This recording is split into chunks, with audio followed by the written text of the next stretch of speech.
പോലെ ഒരു ചോദ്യം, മുരിങ്ങ ഇല പറിച്ച് എത്ര ദിവസം ഇലയായി തന്നെ കൂടിയാണോ സൂക്ഷിക്കാൻ നല്ലത് ചോദിച്ചു. മുരിങ്ങയില സാധാരണ പോളിത്തീൻ കവറിലായിട്ട് നമുക്ക് സൂക്ഷിക്കാം. റെഫ്രിജറേറ്ററിൽ താഴെ വെച്ച് ഇലക്കറികൾ എല്ലാതും റെഫ്രിജറേറ്ററിൽ ഫ്രീസറിനോട് ചേർന്നല്ല. ഇതെല്ലാം ട്രോപ്പിക്കൽ വെജിറ്റബിൾ എന്ന് പറയുന്ന ഒരു ഇതിലാണ് വരുന്നത്. അപ്പം നമ്മൾ അതൊന്ന് നമ്മുടെ മനസ്സിൽ എപ്പോഴും സ്റ്റോറേജ് വരുമ്പോൾ ഒന്ന് മനസ്സിലൊരു കാഴ്ചപ്പാടുണ്ടാവണം. ഇപ്പോൾ കൂടുതൽ തണുപ്പുള്ള രാജ്യങ്ങളിൽ കാണുന്ന ഒരു ഉൽപ്പന്നവും നമ്മുടെ ചൂട് കൂടിയ സ്ഥലത്ത് കാണുന്ന ഉൽപ്പന്നങ്ങളും തമ്മിൽ വ്യത്യാസമാണ്. ഇപ്പോൾ നേന്ത്രപ്പഴം നമ്മൾ ഒരിക്കലും ഫ്രീസറിൽ വെക്കരുത്, സൂക്ഷിക്കാൻ. അത് അനുഭവിച്ച് അറിഞ്ഞവരുണ്ടാകും എന്ന് ഞാൻ പ്രതീക്ഷിക്കുന്നു. നേന്ത്രപ്പഴം എണ്ണ കൂടുതലുണ്ട്, എണ്ണ നമുക്ക് ഫ്രിഡ്ജിൽ കൊണ്ടുവയ്ക്കാം എന്ന് വെച്ച് കഴിഞ്ഞാൽ കുറച്ച് ദിവസത്തിന് പിറ്റേ ദിവസം എന്ന് തന്നെ പറയാം, അത് വല്ലാതെ ബ്ലാക്കൻ ചെയ്തു.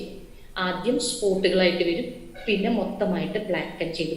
ഇപ്പൊ നമുക്ക് നമ്മുടെ ഇവിടുത്തെ ഒരു ടെമ്പറേച്ചർ അനുസരിച്ച് അതിന് നമുക്ക് സൂക്ഷിച്ചു വെക്കാൻ പറ്റുള്ളൂ. അതുകൊണ്ട് നമ്മുടെ കേരളത്തിലെ കണ്ടീഷൻ വെച്ച് അത് പുറത്ത് വെച്ച് സൂക്ഷിക്കുക തന്നെയാണ് നല്ലത്.